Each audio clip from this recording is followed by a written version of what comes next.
Last class I just stopped with a brief introduction into the fourth strategic option, namely the blue ocean strategy. The fundamental thought for this new strategic model is from the fact that the way in which conventional competition behaves within a defined industry or market space definitely does not provide room for a sustained profitable growth in the future.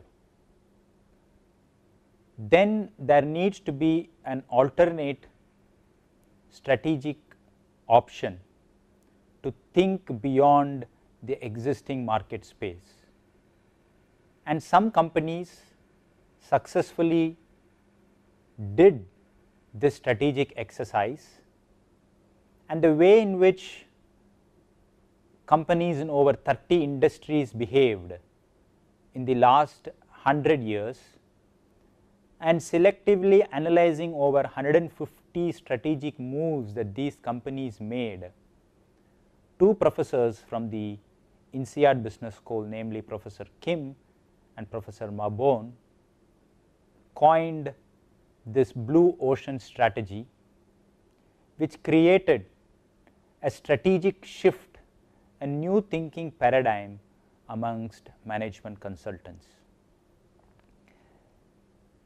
It very simply means that if companies need to be successful in the future, it just cannot afford to be successful by the conventional head-on competition with the existing competitors, but by creating what it calls the blue oceans, which means blue oceans of an uncontested market space, an uncontested market space with a great potential for growth.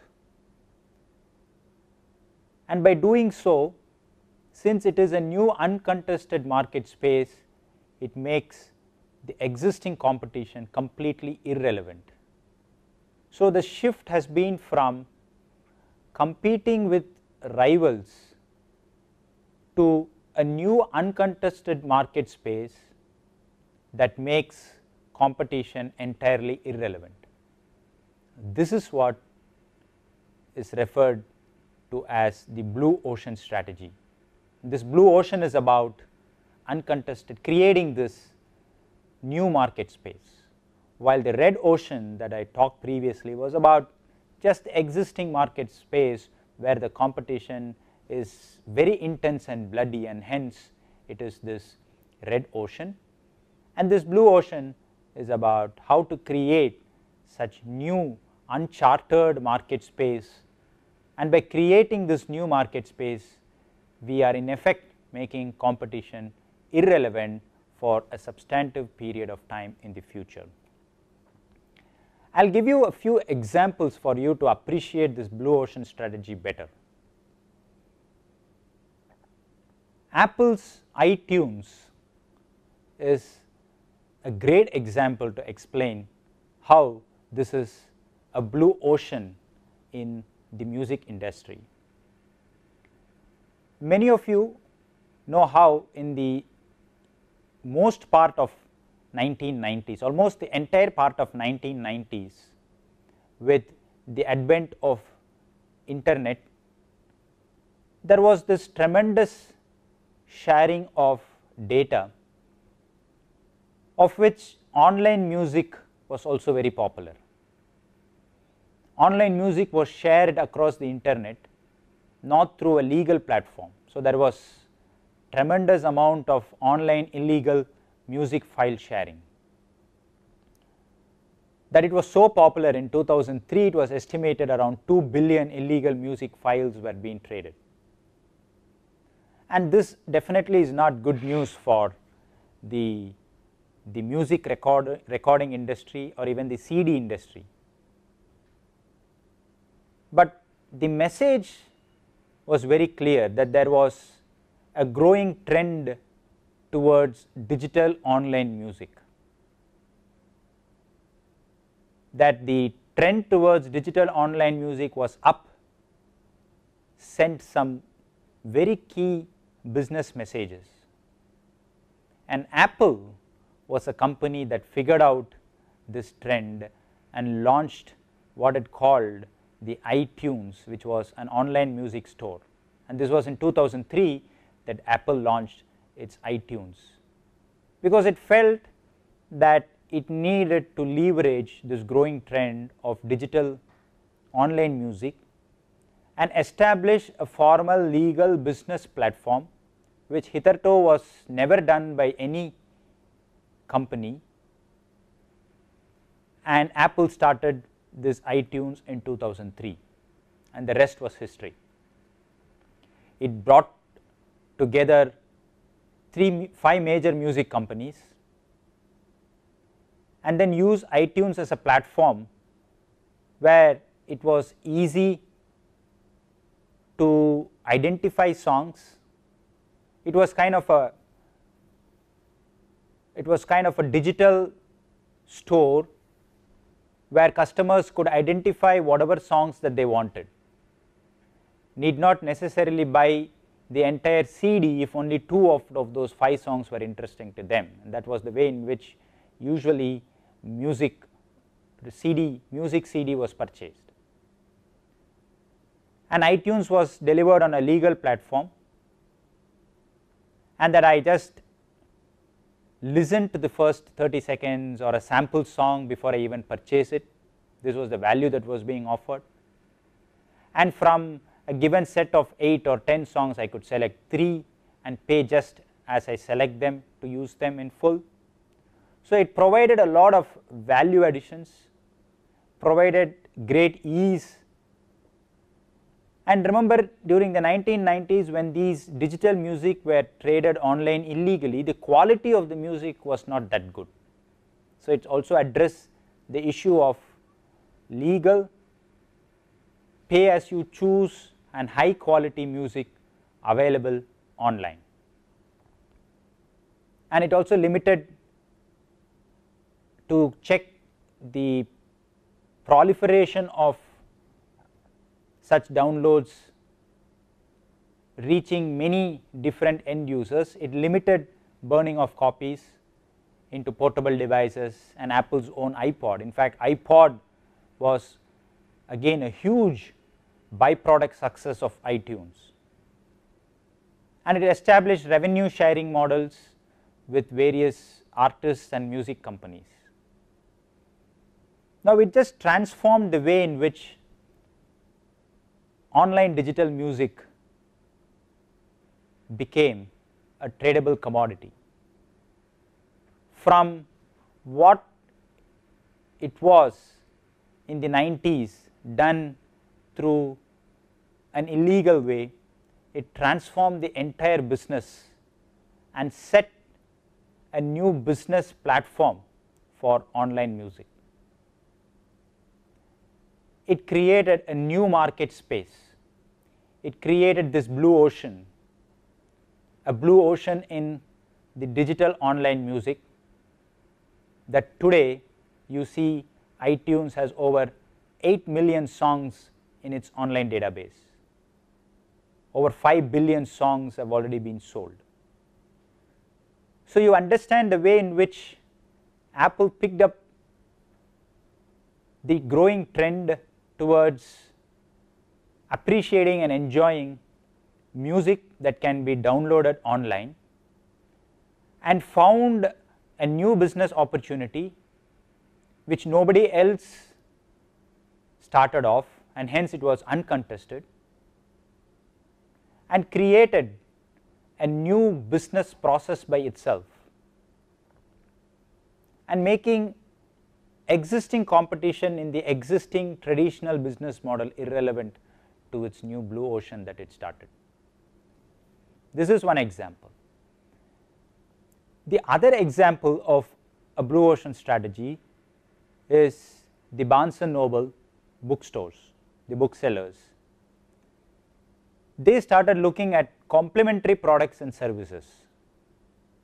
they just thought beyond traditional bookstores. It tried to redefine the scope of services that traditionally bookstores used to offer.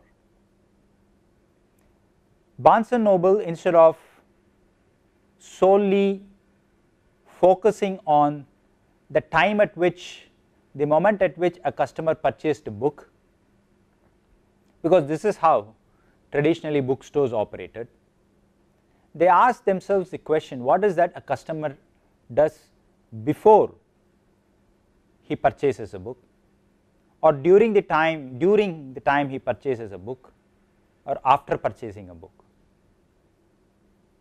And answers to these new questions actually gave them a new blue ocean for them to explore. They found that even before they purchase a book, customers wanted to sit and browse through several selections of these books before making a choice. And this is something that usually traditional bookstores discourage customers from doing. They wouldn't like customers to take a book, sit down and quickly flip through the pages, read some portion before they actually take a decision to buy a book. And after purchasing a book, typically a customer would go to a coffee shop to spend some time alone reading these books.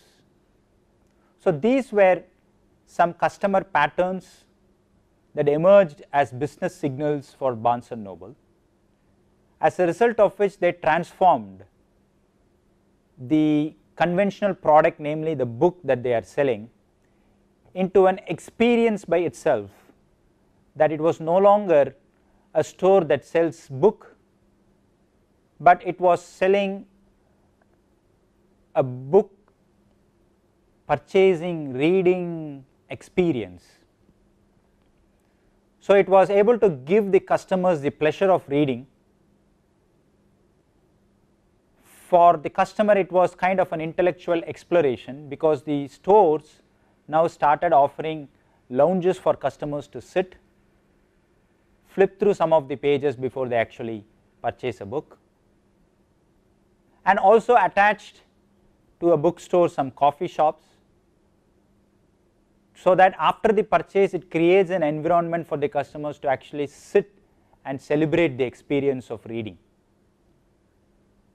And this had a telling impact on the success story of Barnes & Noble, because after they did this, in less than 6 years, it emerged as one of the largest bookstore chains in the US. But of course now we find that online stores are another blue ocean. It's another blue ocean strategy where it went beyond the new Barnes & Noble to create another uncontested market space where books, not only books, a variety of products and services were offered online. And you had big firms like Amazon or eBay which created this blue ocean. So this is one example of a blue ocean strategy. Another very good example that I thought will explain this blue ocean strategy better is the Shaadi.com. Now traditionally marriages were arranged with the help of a marriage broker, and the success of striking a marriage relationship was dependent on the broker's ability to match the matrimony, because the families were situated at different geographies, far apart. So it was the physical presence of a broker that actually ensured that the marriage matrimony was a successful one. It was the ability of the broker to connect and build that social cloud that was becoming essential to make sure that successful marriages are made. Now Shaadi.com decided to leverage the use of internet as a medium to do this matchmaking, and as a result of which it removed all these geographical barriers and made marriage matrimony more interactive and real time. And this the way in which they entered into an uncharted market space, which was till at that point of time dominated by marriage brokers in physical real time mode. It created a matrimonial service online and provided a platform for brides and grooms to meet, and today this matrimonial service has touched over 20 million people. Now this again is a very good example of creating an uncontested market space that made existing competition, in this case marriage brokers, irrelevant. So these are the three popular examples that I thought I will use to start and explain what blue ocean strategy is all about. And what conventionally is happening in the market space is what we call as red ocean. Now if red ocean strategy is about competing in an existing market space, as I told you before, blue ocean strategy is about creating an uncontested, a new market space where it is not about beating competition, because beating competition was the crux for red ocean strategy. In a blue ocean strategy, it is about making that competition irrelevant, that is, the rivalry becomes irrelevant. And in a head on competition in the conventional red ocean strategy is to exploit as much as possible the existing market pool, because the market pool is limited.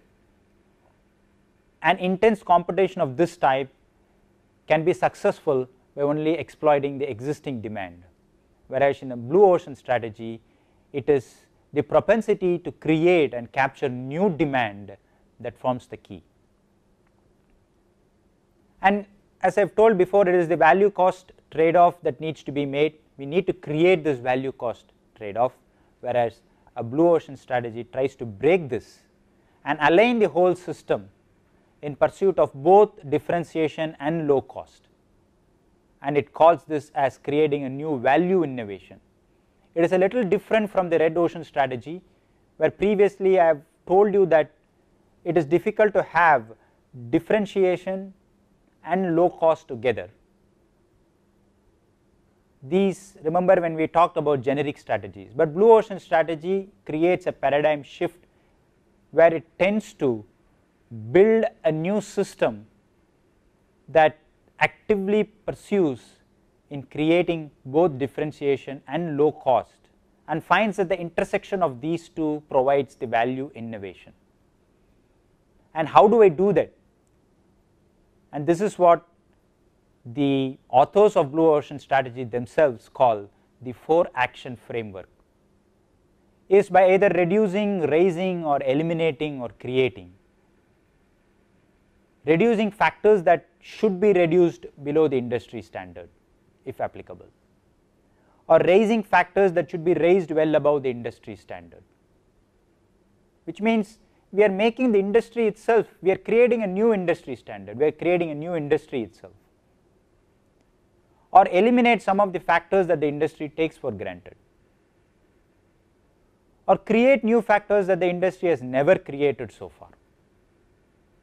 Now all of this provides this new value innovation, a new value curve experience, and the more and more that organizations try to do this earlier, the more and more is the value learning curve experience.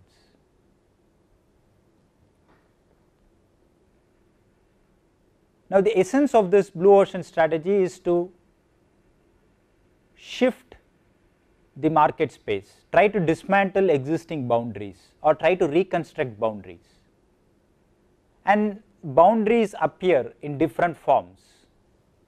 It could be an industry boundary or a strategic group boundary or a buyer group boundary, whatever the case may be. But a blue ocean strategy tries to redefine or reconstruct these boundaries in a way that is different from conventional competition. If we take industry for example, in the conventional red ocean strategy, if the boundaries of competition comes from industry, then the focus has always remained on the rivals within the industry. Then in a blue ocean strategy, where it looks across alternative industries. Same is the case with a strategic group, where the competitive position is within a strategic group, whereas in a blue ocean strategy it tries to look across strategic groups within the industry. Or in the buyer group boundaries, if focus is on better serving the existing buyer group, in blue ocean we try to redefine the buyer group or try to see if there are new buyers. In terms of the scope of the product and service offerings, a red ocean strategy focuses on maximizing the value of the product and service offerings within the boundaries of the existing industry, whereas in a blue ocean strategy, as I explained in the case of Barnes and Noble, we try to see whether we can provide complementary products and services that go beyond the bounds of the industry realms. And of course, the functional emotional orientation. If it is about improving price to performance, it tries to the blue ocean strategy tries to rethink this functional emotional orientation in an industry. Things beyond the conventional price performance, and this is where this value innovation that I talked about before comes into play. The red ocean strategy tries to adapt to the external trends as they occur, whereas a blue ocean strategy tries to shape the external trend itself. It tries to define an emerging trend over a period of time, and that is the example of the Apple's iTunes. It just redefined the trend of digital online music. So it is the propensity, the potential of organizations to view boundaries as artificial or boundaries that can be eliminated or redefined or reconstructed, that makes organization think in the blue ocean strategy mindscape to create a new market space by reconstructing these boundaries. And to all of this, it is the customers that form the centerpiece, and blue ocean strategy tries to make companies unlock a new mass of customers that did not exist before.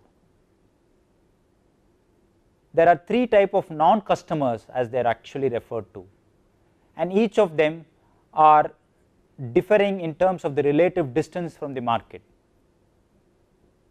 and it is these non-customers that a blue ocean strategy must be targeting. The first non-customer is somebody who is close to the market. They are buyers who purchase an industry's offering out of a sheer necessity, but internally they have internalized themselves, or mentally they are non-customers of the industry. Or the second type of non-customers, they know that this is a product that is available in the industry and they still refuse to use the industry's offerings, which means that they are very clear that they do not need this product. The third type of non-customers is the farthest from the market. They have never thought of the market's offering as an option, and a blue ocean strategy is about understanding how each of these non-customers behave and attract them as the new customers in this new market space. So they are no longer non-customers, they are new customers into this new market space. So if you need to get a strategic sequence to build a viable blue ocean strategy, ask the first question whether there is an exceptional buyer utility in the business idea. If no, again rethink. If yes, is it offered at a price that is accessible to a mass of buyers? If it is yes, can you attain the cost target to profit at the strategic price? If it is yes, then jump into adoption. How do you implement this and how do you remove the hurdles in actualizing this business idea? And if you are able to address them upfront, then put in place a commercially viable blue ocean strategy. Now, there is this website called blueoceanstrategy.com, and it gives you a number of examples for you to appreciate this blue ocean strategy. It is not an abstract strategic concept. To put it plain and simple, it encourages organizations to always think beyond the conventional boundaries, to create a new market space, and in the process make competition irrelevant. And many organizations did this. I gave you 3 examples. But if you go to this blueoceanstrategy.com, you will find a number of examples, be it the Novo Nordisk in the insulin business, or Philips in the tea filter business, or the New York's police department, or Canon, Bloomberg, a number of such examples that will make you understand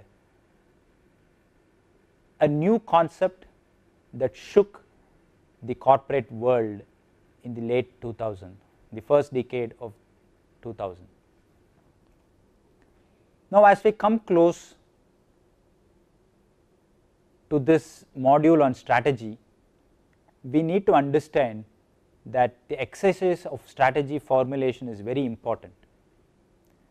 The reason that every organization needs to have a strategy in place is because the business landscape itself is changing. If organizations need to be successful, they cannot afford to have a laid back experience and say that strategy is irrelevant for them.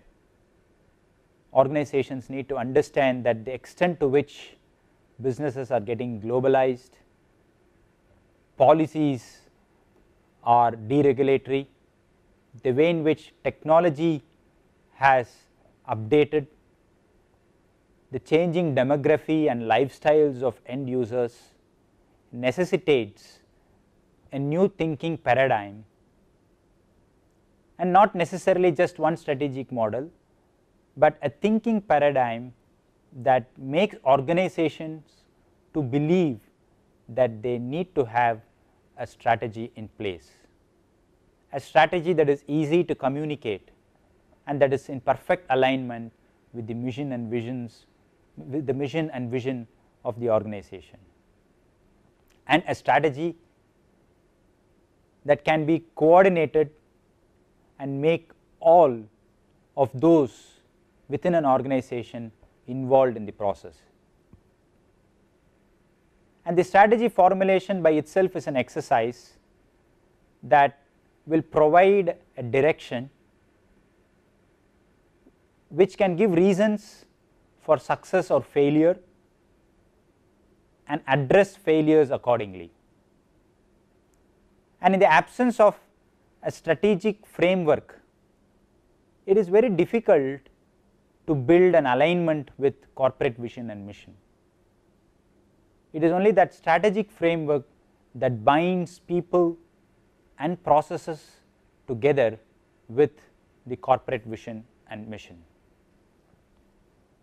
And if you ask the question, what is a good strategy? A good strategy should necessarily be result oriented and not process oriented.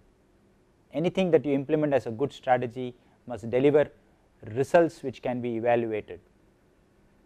It must be original, creative, and must be easy to implement, not a complicated strategic tool.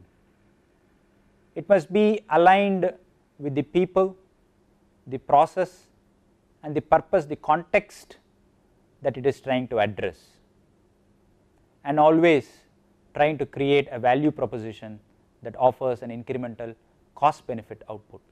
There is no point in having a good strategy in place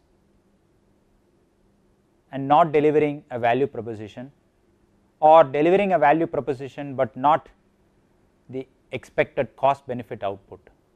So, it should be a good combination of a good value proposition with a good cost benefit output. And this we can do by using a number of ingredients that are responsible for the success or failure of a strategic phase. As I told you before, we need the environmental scan to understand what is happening outside the organization. We need to understand consumers better, we need to understand vendors better, various stakeholders when we talk about the value chain, various stakeholders and how they influence the process, how they influence the various activities in an organization. We need to understand the industry and competition. We need to know what are the technological changes that are happening and how as organizations we need to innovate by leveraging these technological changes. And it is about how we involve people. The success or failure of many of these strategies have been because of the lack of involvement of people in the process. So, people involvement is a very, very important ingredient for strategy, and it needs the endorsement, the encouragement and understanding from the top management, and communicated so well that it gets embedded from top to down, and always ready to take feedback from any outcome, and this feedback comes from the way in which the results are communicated, and to make sure that the entire process is very balanced. And at times we have a very good strategy in place, the implementation is so complicated in its design, or in fact it is over designed, that we spend more resources in the design and then lose direction in the implementation. And at the end of the day, we need to be ready to experiment alternate models. Many organizations have failed because they have failed to realize that there is an alternate successful strategic model. So, it is this thought process, the willingness is also an important ingredient for a good strategy to be in place. A good strategy, when it is formulated, must always see the enterprise, the organization as a whole and also as a sum of the parts. It is this double barreled corporate as well as individual business units to be seen is something that is very important to be considered during a strategy formulation exercise. Of course, we hear terms like short term, medium term strategies, but the overall, the corporate strategy by itself needs to be long term in view, because we are talking about a sustainable competitive advantage. And we need to ensure that the organization is matched against the environment in which it exists, and internally the resources that the organization has and the capabilities of an organization, the capabilities that it has to deliver using the existing resources and the way in which it is stacked against the environment. And the strategy exercise must be factual and realistically imaginative. We cannot be just imaginative right through. And if there is a failure, a strategy must have, the strategy formulation exercise must have a cost effective exit option as well, because at times to exit from a particular business is a better strategy than to continue with it, and we need to have strategies to exit the business as well. And if you look at this, this comes from various stakeholders, environment as well as within an organization, where we need a strong leadership that can marshal the human resource effectively through a structured design which provides good information and control systems, which acts as a good feedback mechanism. And if all of this is in place, the missions and goals of an organization and how to achieve these missions and goals through strategies, who needs to be involved in this, the vision and incentives of an organization.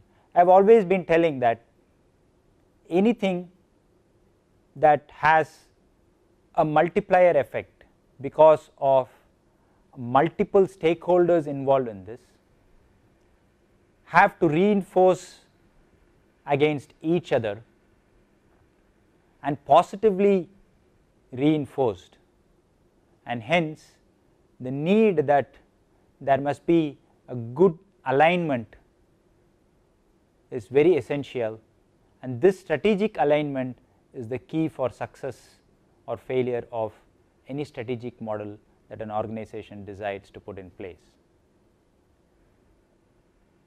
So, a strategy is about this entire whole 9 yards.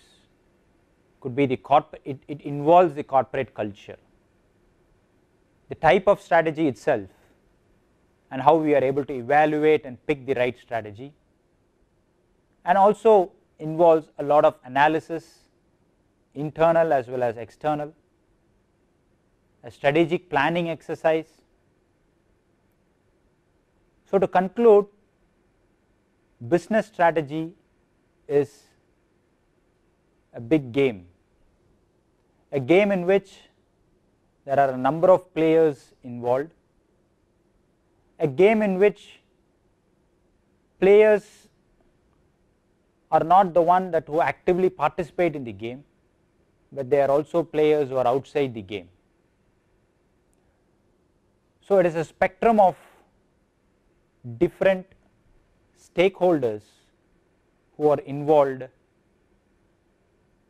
and it is the ability of organizations to understand the importance of each of these stakeholders, to understand the internal strengths and weaknesses within the organization, and to develop a coherent synergy amongst internal and external strengths, weaknesses, opportunities and threats, and to put in place a strategic model that is capable of delivering a unique value proposition, which could be either from a cost or could be from a differentiation or could be from a focused initiative or could be from a core competency mode of approach, or could be the blue ocean strategy approach that we just now discussed. The input, the design for a strategy can come from any of these models, but the fundamental is to create a competitive advantage which rests on a unique value proposition that organizations are able to deliver. And as long as this competitive advantage is sustainable over a period of time, then the strategy is successful. And by the time that this no longer becomes a sustainable competitive advantage, because competition is either imitated or customers no longer feel that the value that you are offering is valuable, then we need to look out for alternate strategic models. And how do we do this? The strategy formulation exercise starts. We do an environmental scan, then we do an internal analysis, then evaluate amongst the various strategic options available one that can best fit and that addresses the vision and mission of the organization so that it is in alignment with them, and then implement the strategy, and then we have our feedback and control mechanisms and try to see whether this is sustainable and a successful one. So, it is not just one strategy that fixes the issue for perpetuity, it is always an iterative exercise, and organizations have to be mindful of this fact that as long as competitive advantage is sustainable, then things are okay. And it should be the earnest endeavor of organizations to always build a strategic model that ensures this unique value proposition delivered over a period of time, because it is this uniqueness that gives them the competitive advantage. Before I conclude, I would also encourage you to watch a good video on the blue ocean strategy, because that is the fourth strategic model that I discussed, the last in this strategic options that we were discussing. And in terms of the chronology of strategic options, the blue ocean strategy is the most recent one that took corporations by storm. So I think that video would be a good conclusion for this module on strategy. As we move forward, the next few sessions I would be handling classes on economics, a little bit of microeconomics, macroeconomics, economics as a science that actually deals with human behavior to variations in the supply and demand characteristics of the market. So as we go forward, some introductory session on economics, and then we will talk about specific issues on macroeconomics and a little bit of microeconomics. Thank you.